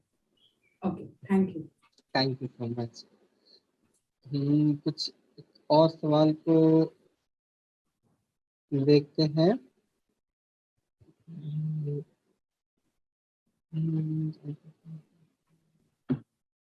अभी जो कि इस बार के वेव में हमने देखा कि शारीरिक तौर पे तो ये इफेक्ट कर रहा है, और पर मानसिक तौर पे भी ये बहुत ज्यादा प्रभावित कर रहा है लोगों को। बहुत लोग डर की वजह से इससे ज्यादा प्रभावित हो जा रहे हैं, और मेंटल प्रॉब्लम्स भी काफी देखने को मिली। तो इसको कैसे टैकल किया जाए? See, I will go with Father Vikla Bakla, immunity. Okay, depression में नहीं जाना है, लोगों से बातचीत करना है, खुश रहना है, एंड प्रेयर मोस्ट इम्पॉर्टेंट, वो हमारे लिए सबसे बड़ा इम्यूनिटी है। आप अपने लिए प्रेयर कर सकते हैं, दूसरों के लिए प्रेयर कर सकते हैं, सबके लिए प्रेयर कर सकते हैं, और सिर्फ बाइबल में वैसा वर्ड्स हैं, स्पेशली साम 91 जब ये सेकेंड वेव आया था, एंड यू नो कि हम हॉस्पिटल जाते हैं तो सबसे पहले हम सबको बोले कि मेरे को कोविड ड्यूटी लग गया है, कल से ड्यूटी जाना है, सबको मेरे को व्हाट्सएप में साम 91 ये पढ़ के जाना है, घर आने के बाद पढ़ना है। तो गॉड इज फॉर अस, वो हमें अपने पंखों के तले छुपा के रखेगा। हाँ, प्रिकॉशंस लेना है, ये हम बार बार बोलेंगे कि सारा फॉर्मेलिटीज, सारा वैक्सीनेशन और गवर्नमेंट गाइडलाइंस को फॉलो जरूर करना है। Thank you so much doctor Asha, आपने सच में बहुत ही अच्छी तरीके से समझाया, और जितने भी सवाल थे उनको भी आपने इतने अच्छे से समझाया कि मुझे लगता है कि हमारे जितने भी मेंबर्स जुड़े हैं वो इसके इम्पोर्टेंस को समझे हैं, और वे अपने फ्रेंड्स एंड फैमिलीज के साथ इस जानकारी को जरूर शेयर करेंगे। तो इस समय हमारे बीच में हमारे सेकंड सेशन के वक्ता भी हमारे साथ जुड़ चुके हैं। तो मैं रिक्वेस्ट करता हूँ निकिता से कि फिर से उन्हें हमारे बीच इंट्रोड्यूस करें, और हम उन्हें समय देते हैं। निकिता, सॉरी सौरभ, निकिता हमारे सेकंड जो गेस्ट स्पीकर उनको इनवाइट करें, उससे पहले मैं डॉक्टर आशा से बात करना चाहूँगा। सबसे पहले तो बहुत बहुत आपको धन्यवाद कि आपने अपनी बहुत ही बिजी शेड्यूल से आपने टाइम निकाला और आप हमारे साथ जुड़े, और आपने बहुत ही महत्वपूर्ण जानकारियों को हमें दिया। सो मैं आपसे पूछना चाहूँगा, क्योंकि मुझे मालूम है आपके बहुत टाइट शेड्यूल्स हैं, और तो अगर आप if you want to continue you can continue with us, और अगर आपको लगता है if you have some other appointments आप लॉग आउट कर सकती हैं। So there is no compulsion. मुझे लगता है कि अगर but if you have time you can definitely stay with us. हमारे सेकंड स्पीकर को भी आप सुन सकते हैं, सेकंड सेशन को आप अटेंड कर सकते हैं। बट अगेन अगर आपके पास कोई इंपॉर्टेंट मीटिंग्स है या आपकी कोई प्लानिंग्स है तो आप you can continue with that. Thank you, Pastor. I want to continue with it. Okay. Then, thank you so much. Thank you. Over to Nikita. आइए समय हमारे दूसरे वक्ता को हम इनवाइट करना चाहेंगे, जो है मिस्टर दानिश खान, जो वर्तमान में यूनिसेफ झारखंड में कम्युनिकेशन फॉर डेवलपमेंट स्पेशलिस्ट के रूप में कार्यरत है। आइए हम उनका स्वागत करें और उनसे कुछ बातों को सुनेंगे। आइए इस समय हम मिस्टर दानिश खान को इनवाइट करते हैं। सभी को मेरा नमस्कार। मेरी आवाज आ रही है मनीष जी? हाँ, यस सर, नमस्ते सर, आप बिल्कुल अच्छे से आ रही है। यस ओके, तो मेरा आज का जो सत्र है, जैसे डॉक्टर साहब ने बहुत ही अच्छे से इस पूरे जो इसकी टेक्निकल इन्फॉर्मेशन है, जो तकनीकी इन्फॉर्मेशन है, वो सारी बताई है, और इसमें बहुत सारी भ्रांतियों को जैसे डॉक्टर साहब ने क्लियर किया है, ये बहुत ही अच्छी है। क्योंकि आज के समय में हमारी जो सबसे बड़ी समस्या कोविड वैक्सीन को लेके आ रही है, एक तो जो वैक्सीन की उपलब्धता है और लोगों तक इसकी पहुंच है, वो तो एक बहुत बड़ी समस्या, लेकिन उसके साथ साथ दो तीन बहुत बड़ी इसमें चीजें आ रही हैं। वो है कि मिथ्स और मिसकॉन्सेप्शन जो है, यानी वैक्सीन को लेके जो जो लोगों के अंदर भ्रांतियां हैं वो इतनी ज्यादा कई बार होती जा रही हैं कि काफी लोगों को जिनको वैक्सीन अब तक लग सकती थी वो भी इसमें नहीं लगवा पा रहे हैं, और हमारे इस पूरे कार्यक्रम में इससे काफी बाधा हो रही है। यहाँ मैं एक बात और बहुत क्लियर करके मैं डॉक्टर नहीं हूँ, लेकिन इतना मैं इसे अभी तक जान पाया हूँ कि कोविड का अभी तक हमारे पास कोई निश्चित इलाज नहीं है, और वैक्सीन ही हमारे हाथ में एक ऐसी चीज है जिससे कि हम इससे बच सकते हैं। तो मेरा जो प्रेजेंटेशन है, मैं बेसिकली एक चीज के ऊपर बहुत इंपॉर्टेंट तरीके से इसमें गौर करना चाहूंगा आज। वो ये है कि हम सभी जो सामाजिक कार्यकर्ता हैं, यानी हम लोग डॉक्टर्स तो अपना काम बहुत अच्छे से कर रहे हैं, वैक्सीन बनाने में साइंटिस्ट ने बनाई है, डॉक्टर्स उसको डिलीवर कर रहे हैं, स्वास्थ्य कार्यकर्ता उसको दे रहे हैं, लेकिन हम जैसे जो सामाजिक कार्यकर्ता हैं, हमारा एक बहुत बड़ा योगदान है इस पूरे कार्यक्रम में। और उसमें एक सबसे बड़ा योगदान है कि समाज के अंदर इस वैक्सीन को लेके जागरूकता फैलाना, और इस वैक्सीन को लेके जो हमारा जितनी भी भ्रांतियां हैं उनको दूर करने में मदद करना, और खास तौर से कुछ जो प्रोसीजर इस वैक्सीन से लगाए गए हैं उन प्रोसीजर्स को दूर करना। तो उन प्रोसीजर्स में जो लोगों को दिक्कत आ रही है उस प्रोसीजर से लोगों को अवगत कराना, और उससे हमें लोगों को मदद देना। तो हमारा इसमें तो समुदाय में हमारा काम क्या है उसको लेके मेरा ये प्रेजेंटेशन है। इसमें एक हमारा जो मुख्य चीज है वो है कोविड-19 के हमारे मुख्य संदेश। हमें समाज में वैक्सीन को लेके क्या चीज बतानी है, कि ऐसी क्या चीजें हैं जो हम बताएं जिससे कि हमें लोग वैक्सीन लेने के लिए आ सके। तो पहली चीज हमें ये बतानी आवश्यक है कि ये वैक्सीन पूरी तरीके से सुरक्षित और असरदार है, और इसके अंदर ऐसी कोई भी चीज नहीं है जिससे कि आपको कोई नुकसान हो रहा हो। तो ये हमारे लिए एक बहुत जरूरी चीज है हमें बताना। दूसरा ये बताना आवश्यक है कि ये चरणबद्ध तरीके से उपलब्ध होगी वैक्सीन। यानी अगर आपने देखा होगा तो अब कोई अगर हमसे ये पूछे कि 18 वर्ष से कम के नीचे लोगों के लिए क्यों नहीं है, सबके लिए क्यों नहीं है, क्यों स्वास्थ्य कार्यकर्ताओं को पहले दी गई है, तो उसका एक बहुत सिंपल सवाल यह है कि कोविड-19 की जो वैक्सीन है ये जिन जिन समुदायों जिन जिन एज ग्रुप्स के लिए टेस्ट होकर अप्रूव हो रही है, ये उनके लिए बनती जा रही है। और स्वास्थ्य कार्यकर्ता और जो हमारे ऐसे लोग हैं जो कि गंभीर बीमारी से पीड़ित हैं, उन लोगों को कोविड होने के बाद एक तो स्वास्थ्य कार्यकर्ताओं का एक्सपोजर बहुत ज्यादा होता है, हमारे और आपसे बहुत ज्यादा, तो उनको सुरक्षा की सबसे पहले जरूरत है, इसलिए उनको दी गई है। दूसरा ये है कि ऐसे ऐसे बहुत सारे लोगों को जिनको पहले से बीमारियां हैं या जिनकी एज ज्यादा है, उनको कोविड होने के बाद कोविड के कॉम्प्लिकेशन होने की, गंभीर बीमारी होने के खतरा ज्यादा होता है, इसलिए उनको दी गई। और अब ये 18 वर्ष से अधिक सभी लोगों के लिए उपलब्ध है। इसकी उपलब्धता चूंकि अभी लिमिटेड है और धीरे धीरे करके वो बढ़ रही है, तो इसलिए अभी ये आप कई बार देखते होंगे कि स्लॉट इसमें नहीं मिल रहे हैं, लेकिन धीरे धीरे करके स्लॉट्स की उपलब्धता में काफी वृद्धि हो रही है। एक और सबसे इंपॉर्टेंट बात यह है कि जो वैक्सीन लगाने से पहले और वैक्सीन लगाने के बाद भी जो कोविड से बचने वाले व्यवहार, 3 मुख्य व्यवहार हैं। एक है एक दूसरे से शारीरिक दूरी बनाए रखना, यानी किसी भी व्यक्ति के नजदीक न जाना, चाहे वो कोविड हमें पता हो, चाहे उसको कोविड है या वो बिल्कुल स्वस्थ भी दिख रहा है, तो भी हमें उसके नजदीक न जाना। दूसरा हमारा है कि जब भी हमारे हाथों को समय समय पे साबुन और पानी से धोते रहना या सैनिटाइजर से सैनिटाइज करते रहना। और तीसरा है मास्क पहनना, यानी जब भी बाहर जाएं, घर से बाहर निकलें, मास्क का अनिवार्य रूप से पालन करना और भीड़ भाड़ वाले स्थानों में नहीं जाना। ये सारे के सारे जो व्यवहार हैं ये हमें कोविड-19 की टीका लगने के बाद भी हमें फॉलो करते रहने हैं।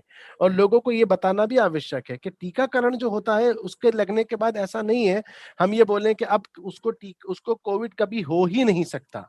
ऐसा कोई दावा नहीं हो सकता। ये एक वायरल इन्फेक्शन है जो कि वैक्सीन लगने के बाद भी कुछ स्थितियों में लोगों को हो जाता है।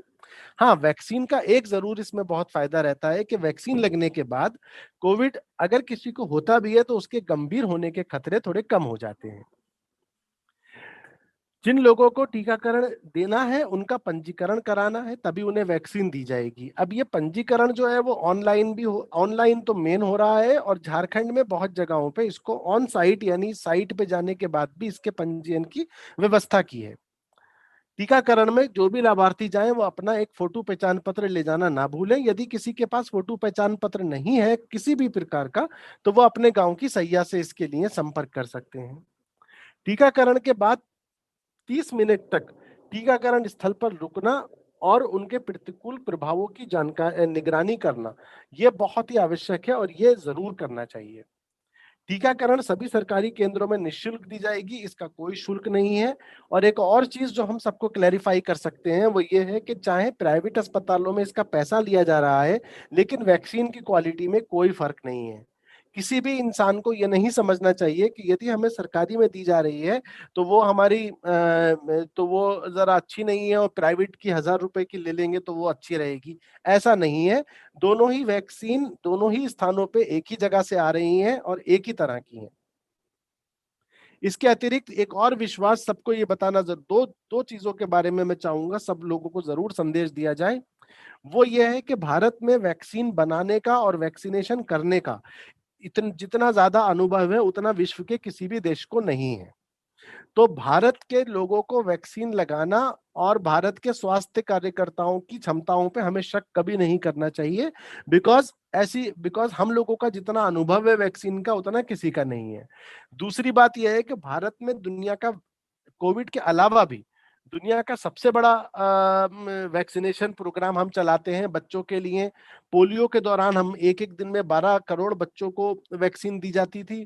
तो इसलिए वैक्सीन को समुचित प्रकार से रखना, उसकी कोल्ड चेन मेंटेन करना, इसका हमारे यहाँ पर हर स्तर पे पूरी तरीके से इंतजाम है। ये विश्वास हम सबको होना चाहिए।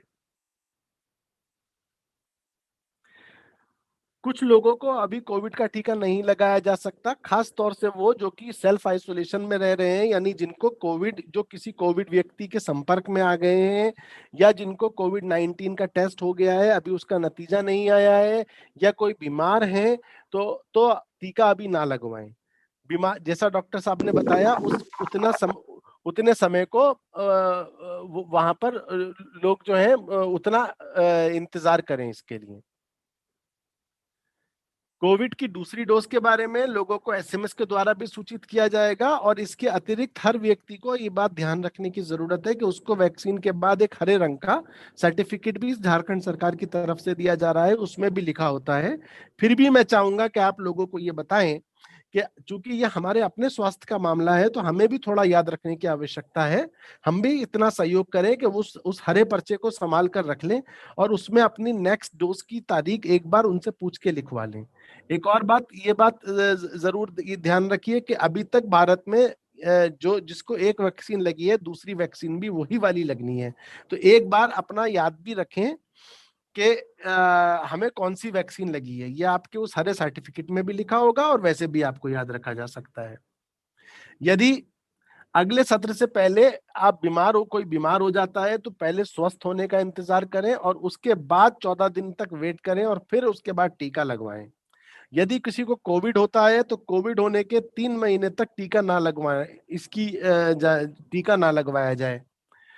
और यदि टीका लगवाने के बाद या टीका लगवाने से पहले भी अगर आपको बीमारी महसूस होती है तो पहले अपना टेस्ट करवाएं और कोविड जैसे लक्षण आने पे और अगर आप पॉजिटिव आता है तो दूसरों से अपने आप को अलग करके डॉक्टर की सलाह लें, तब तक टीका ना लगवाएं। यहाँ पर मैंने एक प्रक्रिया थोड़ी सी बताई है कि कोविड-19 के के लिए ऑनलाइन रजिस्ट्रेशन के लिए एक कोविन ऐप है जिसमें इसका अभी मोबाइल ऐप में सिर्फ आरोग्य सेतु के तहत होता है और कोविन ऐप की वेबसाइट के तौर पर होता है। इसके बाद जब आप जाके अपना फोन नंबर उस पर देंगे तो उसमें आपकी कुछ बुनियादी जानकारी और रजिस्ट्रेशन के लिए फोटो पहचान पत्र का विवरण दिया जाएगा। एक मोबाइल नंबर से आप 4 व्यक्तियों को वो पंजीकृत कर सकते हैं। हर व्यक्ति का जो फोटो पहचान पत्र है वो अलग अलग नंबर आपको देना पड़ेगा। उसके बाद ऑनलाइन पंजीकरण के बाद आप अपना अपॉइंटमेंट देख सकते हैं किस जो उस शहर में या उस जिले में जो ट्रेन सेंटर उपलब्ध है वहां आप ले सकते हैं। एक बात और है, इसमें आपको ये भी सुविधा है कि आप किसी भी भारत के स्थान में जाके ले सकते हैं, वहां पंजीकरण करा सकते हैं। तो मान लीजिए अगर आपको कहीं जाना है, किसी को रांची से बोकारो जाना है तो वो इस काम के लिए अपने टीके को ना छोड़ें, वो चाहे तो बोकारो में जाके लगवा सकते हैं। और दूसरा, और जरूरी नहीं है, और ये बात भी याद रखें कि दूसरी डोज के लिए उनको बोकारो जाने की जरूरत नहीं पड़ेगी। दूसरी डेट का चुनाव भी, दूसरा डोज का चुनाव भी वो अपनी मर्जी से कर सकते हैं। केवल ये देख लें कि जो उन्होंने पिछली बार डोज ली थी उसी डोज के जो वैक्सीनेशन सेंटर पे अपना रजिस्ट्रेशन कराएं। एक ओटीपी आएगा, ओटीपी के बाद आपका पंजीकरण के लिए एसएमएस मिलेगा, और टीका केंद्र के लिए किसी भी अलॉटेड तारीख में आपको स्लॉट में एक बुकिंग हो जाएगी। अब चूंकि फिलहाल ये 18 वर्ष से अधिक के लिए शुरू हो गया है, तो स्लॉट बहुत जल्दी बुक हो जाते हैं, इसलिए समय समय पे इसको चेक करते रहें। झारखंड में विशेष रूप से और सरकार ने कुछ ऐसे लोगों के लिए जो कि टीकाकरण जो कोविन ऐप से नहीं करा सकते, उनका ऑन साइट पंजीकरण करने के लिए भी व्यवस्था की गई है। इसके लिए अपने गांव की सैया से अपने निकटतम टीकाकरण केंद्र का पता करें। वहां जाने, अगर आपकी आयु 18 वर्ष से ऊपर की है, और वहां जाने के बाद अपना फोटो पहचान पत्र दिखा के आप वहां पर अपना रजिस्ट्रेशन करा के टीका ले सकते हैं। ये कुछ बताएं, कोई भी, ये बहुत सारे ऐसे हमारे पहचान पत्र हैं जो कि लिए जा सकते हैं, जिसके लिए हमें चिंता करने की आवश्यकता नहीं है कि केवल आधार से ही होगा, ऐसा नहीं है।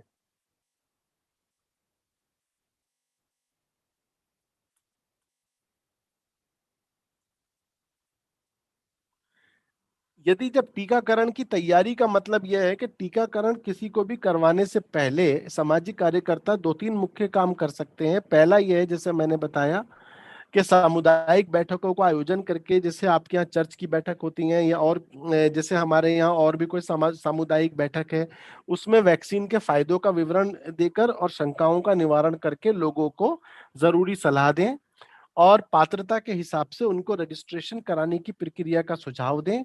यदि किसी व्यक्ति को रजिस्ट्रेशन में दिक्कत आ रही है तो उसमें हेल्प करें, और यदि किसी के पास हमारा ये फोन नहीं है, स्मार्टफोन नहीं है, तो अपने फोन से या किसी एक व्यक्ति के फोन से 4 अलग अलग लोगों को रजिस्ट्रेशन कराने में हेल्प करें। इसके अतिरिक्त अगर आपके यहाँ पर कुछ ऐसे लोग मिलते हैं जिनके पास कोई भी रजिस्ट्रेशन की सुविधा नहीं है, उनके पास आईडी नहीं है, तो उस तरह के लोगों को कृपया करके अपने गांव की जो सैया है उनसे आप उनको बताएं,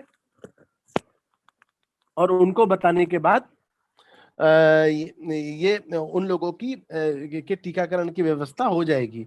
देखिए, समय समय पे सरकार अलग अलग टीकाकरण को प्रभावी और ज्यादातर लोगों तक पहुंचाने के लिए अलग अलग किस्म के अभियान चलाती है। जैसे कल ही सरकार ने एक अभियान शुरू किया है, ये विशेष सप्ताहांत यानी वीकेंड टीकाकरण प्रोग्राम। तो शुक्रवार, शनिवार और रविवार को स्पेशल कैंप लगाए जा रहे हैं बहुत सारी जगहों पे। जिले में आप लोगों को पता चलेगा कि मोबाइल वैन के थ्रू भी किया जा रहा है। पिछले महीने पंचायत स्तर पे टीकाकरण केंद्र बनाए गए थे। तो इन सारी योजनाओं का आप अपने जिले के डीपीएम से पता करके रख सकते हैं, और उन सारे योजनाओं से लोगों को टीकाकरण दिलवा के बारे में सूचित कर सकते हैं। टीकाकरण के दौरान, यानी जब टीकाकरण शुरू हो गया है जैसे, और आपके आसपास कोई भी टीकाकरण केंद्र है, तो उसमें आप क्या मदद कर सकते हैं।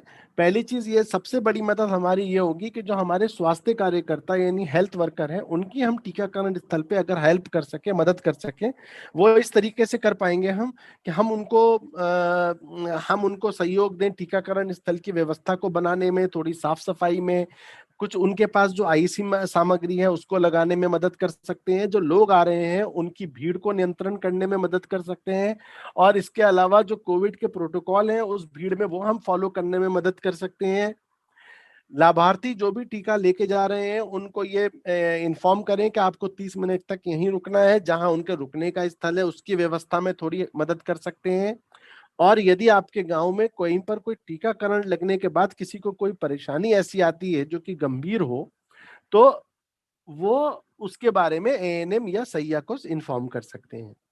ये सारी चीजें हम कर सकते हैं। एक और चीज हम अगर हम कर पाए तो हमारी बहुत बड़ी हेल्प होगी, वो होगी कि जब टीकाकरण का जो स्थल है उसमें जो समुदाय के तौर पे सामुदायिक रूप से जो लोग आ रहे हैं, हमारे हेल्थ कार्यकर्ता, एएनएम वगैरह जो वहाँ टीका लगाने आ रही हैं और कोविड के इस दौर में भी हमारी हेल्प कर रही हैं, यदि समुदाय की तरफ से उनको किसी प्रकार की सुविधा दे दी जाए, जैसे कहीं पर पानी की व्यवस्था कर दी जाए, अगर उनके लिए थोड़ी आसपास के किसी समुदाय से उनके लिए चाय की व्यवस्था कर दी जाए, तो ये एक बहुत बड़ा हमारी तरफ से धन्यवाद होगा उन सारे स्वास्थ्य कार्यकर्ताओं के लिए।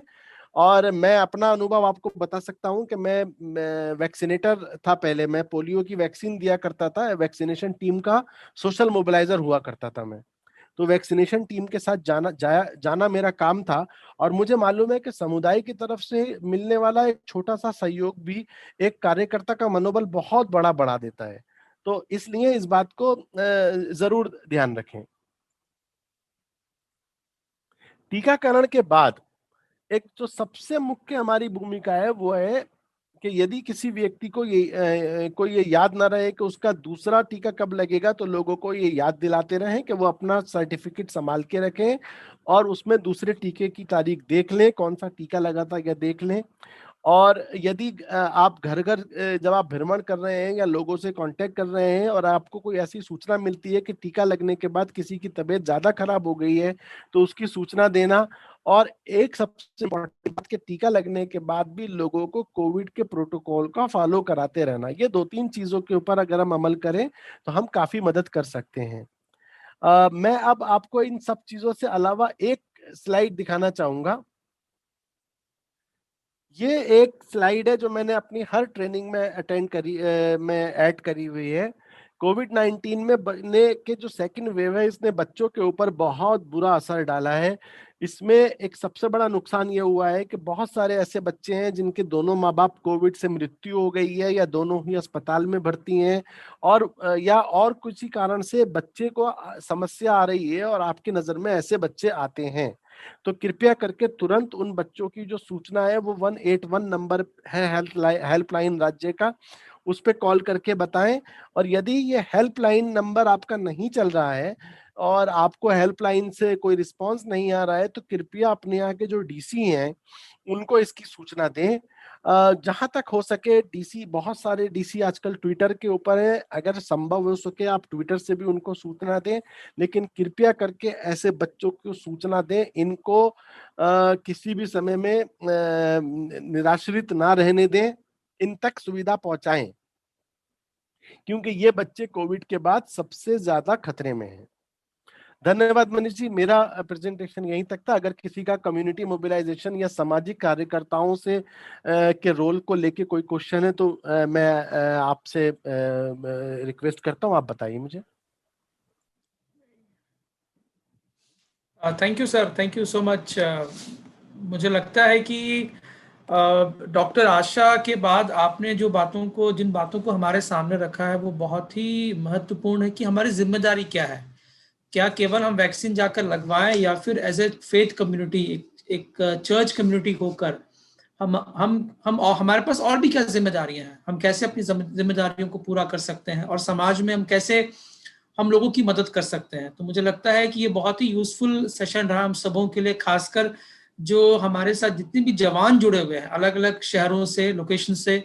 आई थिंक हम सबकी ये जिम्मेदारी बनती है कि हम अपने तरफ से या अपने मसीह समुदाय की तरफ से, अपनी कलीसिया की तरफ से जो हम कर सकते हैं, जो डुएबल है हमारे लिए, उन बातों को कम से कम तो हम करें। और आपने बहुत अच्छी बातों को बताया कि कौन कौन से स्टेप्स हैं जो हम उठा सकते हैं। तो मुझे लगता है बहुत बहुत धन्यवाद, थैंक यू सो मच। और मैं आशा करता हूं कि आई थिंक आने वाले दिनों में आपके सेशन को सुनकर मुझे लगता है कि हमारे जो जवान हमारे साथ आज जुड़े हुए हैं वो किसी न किसी तरह से बाहर निकल कर लोगों की मदद करेंगे। So thank you so much mister Danish, thank you so much. Over to you Saurabh. हम हमारे दूसरे सेशन के वक्ता मिस्टर दानिश खान को भी बहुत धन्यवाद देते हैं कि उन्होंने हमारे सामाजिक तौर पर हम इस कोरोना काल में कैसे बिहेव करें, कैसे हम अपने घर से वैक्सीनेशन सेंटर तक की दूरी को किस तरीके से हम तय कर सकते हैं, उस पाथवे को, उस रास्ते को उन्होंने बहुत ही अच्छे तरीके से हमें बताया है और इसके लिए हम उनको बहुत बहुत धन्यवाद देते हैं।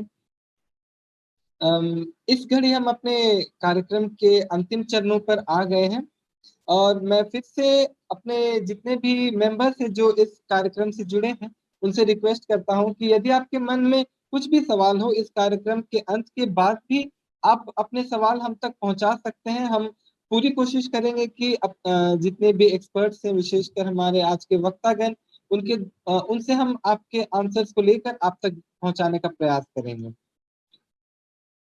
हम इस घड़ी कार्यक्रम के अंतिम चरणों पर आ गए हैं। मनीष दादा, यदि आप कुछ मैं उनसे रिक्वेस्ट करता हूं कि आप कुछ एक बातों को रखना चाहते हैं तो आप उन बातों को रख सकते हैं। यस मैं तो सबसे पहले मैं हमारे जितने भी पार्टिसिपेंट्स उनको मैं धन्यवाद देना चाहूँगा कि उन्होंने समय निकाला और हमारे साथ इस वेबिनार में वो जुड़े। और साथ ही साथ मैं हमारे जो रिसोर्स पर्सन उनका भी मैं धन्यवाद देना चाहूँगा कि उन्होंने बहुत ही महत्वपूर्ण जानकारियों को हमें दिया। मैं ये कहना चाह रहा था कि ये एक शुरुआत है DCYM की तरफ से, और हम कोशिश यही करेंगे कि आने वाले दिनों में हम इस प्रकार की और भी कार्यशालाओं को आपके सामने हम लेकर आएं, ताकि हम सामुदायिक स्तर पर हमारी क्या जिम्मेदारी है उसके बारे में हम हमारे जवानों को जागरूक कर सकें। और साथ ही साथ वैक्सीन से जुड़े हुए जो भी आज के समय में जो मिथ है, मिसकंसेप्शन है, और खासकर सोशल मीडिया के द्वारा जो गलत इंफॉर्मेशन फ्लोट हो रही है, उसको भी हम कैसे एड्रेस कर सके, ताकि ज्यादा से ज्यादा जवान हमारे झारखंड में वैक्सीन ड्राइव में शामिल हो, वैक्सीनेट हो, और हम इस बीमारी से अपने आप को बचा सके और लोगों को भी हम जागरूक कर सकें। तो ये एक पहल है, और मैं इसके लिए मैं बहुत हमारे DCYM की जितने भी अधिकारीगण उनका मैं धन्यवाद देना चाहूँगा। और मैं आप सबसे यही कहना चाहूँगा, ये एक शुरुआत है, आने वाले दिनों में हम और भी इस प्रकार की कार्यशाला को लेकर आएंगे। आप अपने साथ और भी जवानों को इकट्ठा करें, उन तक ये जानकारी पहुँचाएं, ताकि हम मिलकर समाज को जागरूक कर सकें और समाज को बेहतर बना सकें। Thank you so much Saurabh, over to you. Thank you Manish da, सुंदर प्रोत्साहन के शब्दों को हमारे बीच में रखने के लिए। और निश्चय ये एक शुरुआत है वर्ल्ड विजन इंडिया और DCYM छोटा नागपुर डायसिस होके, कि हम हर एक प्रकार की जानकारी जो कि समय की मांग है, उन सभी जानकारियों को और उससे संबंधित जो भी बातें हैं, हम किसी प्रकार से आपके पास उन जानकारियों को पहुंचाएं, जिससे आपका परिवार, आपके आसपास के लोग, आपके चर्च के सदस्य, हर एक जन लाभान्वित हो। इस समय हम कार्यक्रम के अंतिम चरण में हैं, तो मैं रिक्वेस्ट करता हूं हमारे DCYM की सचिव से सुश्री एंजल दादन की धन्यवाद ज्ञापन को देंगे। थैंक यू सौरभ भैया। परमेश्वर पिता का बहुत धन्यवाद हो कि उन्होंने हमें अवसर दिया कि हम लोग एक साथ मिलकर इस वैक्सीन के बारे में जानकारी प्राप्त कर पा रहे हैं। सच में परमेश्वर पिता का ये अनुग्रह हुआ कि हम लोग वैक्सीनेशन के बारे में जानकारी प्राप्त करें, और सिर्फ इसे अपने तक ना रखें, बल्कि अपने से जुड़े हुए लोगों को भी बताएं, ताकि वो लोग भी जागरूक हो सकें। तो सबसे पहले मैं परमेश्वर पिता को धन्यवाद देती हूँ, और उसके बाद मैं धन्यवाद देना चाहूंगी हमारे डायसिस के सभी अधिकारियों का, जिन्होंने हमारे इस प्रस्ताव को स्वीकार किया और हम लोग इस प्रोग्राम को सुचारू रूप से कर पाए हैं। मैं विशेष धन्यवाद देना चाहूंगी हमारे डायसिस के सचिव रेवरेंड बिखला बाखला जी का, जिन्होंने हमारी अगुवाई की कीनोट एड्रेसिंग में और अपनी गवाही के द्वारा हम सभी को उत्साहित किया है। सच में मैं आपका तहे दिल से धन्यवाद देती हूँ कि आपने हमारी सहायता की और पूरे प्रोग्राम आप हमारे साथ रहे और हमारा प्रोत्साहन बढ़ाया है। मैं धन्यवाद देना चाहती हूँ आज के दिन के हमारे मुख्य वक्ता का, डॉक्टर आशा प्रेमलता ओमेगा उरांव जी का। सच में आपकी सहभागिता हमारे लिए बहुत ही महत्वपूर्ण रही। हमने बहुत सारी जानकारियों को प्राप्त किया। वो जितने भी मिसकंसेप्शन थे हमारे वैक्सीन को लेकर, वो सारे मिसकंसेप्शन में विश्वास करती हूँ दूर हुए हैं, और हम लोग दूसरों को भी इन बातों को बताएंगे, ताकि वो लोग भी वैक्सीन ले और वो सभी कोई उस कोरोना वायरस से बचे रहें और दूसरों को भी सुरक्षित रखें। मैं धन्यवाद देती हूँ मिस्टर दानिश खान जी का, जिन्होंने हमारी अगुवाई की। उन्होंने हमें बताया कि हमें कैसे वैक्सीन लेने के लिए जाना है, कैसे हमें दूसरों को प्रोत्साहित करना है। तो मैं उनका भी बहुत धन्यवाद देती हूँ, और मैं आज के हमारे दोनों मुख्य वक्ता का बहुत धन्यवाद करती हूँ कि उन्होंने अपना कीमती समय हमें दिया और हमारे बीच में रहकर बहुत सारी बातों में हमारी अगुवाई की है। मैं धन्यवाद देती हूँ वर्ल्ड विजन इंडिया का, जिनके सहयोग से हम लोग इस प्रोग्राम को कर पाए हैं। मैं विशेष धन्यवाद देना चाहती हूँ हमारे पास्टर मनीष लाल दादा का। सच में उनकी अगुवाई रही, उनके साथ मिलकर हम लोग इस प्रोग्राम को कर पाए हैं। आपको बहुत धन्यवाद देते हैं और हम लोग विश्वास करते हैं कि आगे भी हम लोग ऐसे ही दूसरों को जागरूक करने के लिए साथ में मिलकर प्रोग्राम्स करते रहेंगे और दूसरों के लिए आशीष का कारण बनेंगे। मैं धन्यवाद देती हूँ हमारे central DCYM director reverend PH पूर्ति जी का, जिनकी अगुवाई में हमने इस प्रोग्राम को किया। सच में रेवरेंड पूर्ति जी के बिना हम लोग शायद इस कदम को नहीं बढ़ा पाते। आपकी सलाह के लिए आपको बहुत धन्यवाद देते हैं और आपकी उपस्थिति के लिए आपको बहुत धन्यवाद देते हैं।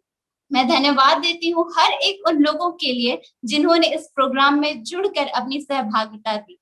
आप लोगों के बिना ये प्रोग्राम सफल नहीं हो सकता था और सच में आप लोगों की उपस्थिति के कारण ये प्रोग्राम सफल हो पाया है। परमेश्वर पिता आप सबको बहुत आशीष करे और मैं विश्वास करती हूँ आज के दिन जो आप लोगों ने सीखा है उसे आप दूसरों तक भी पहुंचाएंगे और उन्हें भी जागरूक करेंगे। मैं आप सबों का तहे दिल से धन्यवाद करती हूँ। अंत में मैं धन्यवाद करना चाहती हूँ सेंट्रल DCYM कमेटी का। सच में आपका कार्य सराहनीय है। आप लोगों के जागरूकता के कारण आपने बहुत सारे लोगों तक इस चीज को फैलाया कि हम लोग ये बी सेफ वेबिनार कर पाए हैं और बहुत से लोग जुड़ पाए और बहुत से लोगों को बहुत सी जानकारियां मिल पाए। इस बात के लिए मैं सेंट्रल DCYM कमेटी का भी तहे दिल से धन्यवाद करती हूँ। अंत में फिर से मैं परमेश्वर पिता का धन्यवाद देती हूँ कि सारे कार्यक्रम बहुत अच्छी रीति से हो पाए और आप सबों को फिर से सेंट्रल DCYM कमेटी की ओर से बहुत बहुत धन्यवाद। धन्यवाद ज्ञापन के लिए। Thank you so much angel. और हम इस कार्यक्रम के बिल्कुल ही अंतिम चरण पर आ चुके हैं। इस समय वक्त है इस कार्यक्रम को अंत करने का। जैसे कार्यक्रम की शुरुआत में हमने परमेश्वर पिता को याद करके इस कार्यक्रम को शुरू किया, उसी प्रकार से हम अंतिम प्रेयर के साथ इस कार्यक्रम का समापन करेंगे। मैं रिक्वेस्ट करता हूं हमारे छोटानागपुर डायसिस युवा आंदोलन के निर्देशक रेवरेंड पतरस पूर्ति कि वे इस कंक्लूडिंग प्रेयर में हमारी अगुवाई करें। आइए हम प्रार्थना करें। पवित्र पवित्र पवित्र सामर्थ्य परमेश्वर पिता, स्तुति प्रशंसा आदर आपको समर्पित करते हैं। राज्य प्रक्रम और विभाग अधिकार शब्द तेरा है। हम तेरी संतान है और अपने संतानों के लिए अद्भुत प्रतिज्ञा करता है और अद्भुत चिंता करता है और हमें जीवन देने के लिए स्वर्ग से इस धरती पर आया यीशु नाम में मानव बनकर आगे हमें जीवन मिले। प्यारे पिता परमेश्वर, उस अद्भुत जीवन में हमें शामिल किया है, हम आपका धन्यवाद करते हैं। और इस समय जो भी सेमिनार की गई है परमेश्वर और जितने भी रिसोर्स पर्सन आए हैं पिता परमेश्वर, आपके पवित्र सामर्थ्य हाथों में सुपुर्द करते हैं। प्रभु परमेश्वर, हम सबों को बहुत से आशीष दे, अगुवाई कर, मार्गदर्शन कर, बल और शक्ति में प्रदान कीजिए ताकि हम जीवन में आगे बढ़ पाए।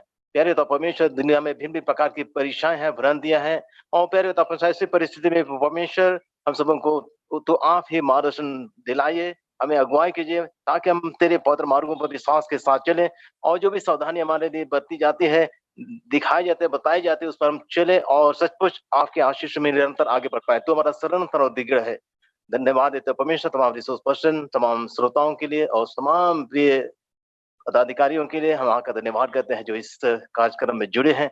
वो परमेश्वर आपका धन्यवाद हो और तेरे हाथों में शुक्र होते हैं परमेश्वर। तो हम सबों की साथ अपने वचन के अनुसार की दिख में जो कितना अंत तक तुम्हारे संग रहूंगा, हमें आशीष कर हमारी त्रता यीशु ख्रीस्त के नाम से आमीन आमीन आमीन आमीन आमीन। आपको बहुत कार्यक्रम में हम आज की जानकारियों को आपने सुना और उससे लाभान्वित हुए होंगे और अपने फैमिली, अपने फ्रेंड्स और जितने भी लोग जिनसे आप कांटेक्ट में इस जानकारी को उनके साथ अवश्य शेयर करें। Thank you Saurabh. सबको thank you so much. Thank you everyone. Thank you so much.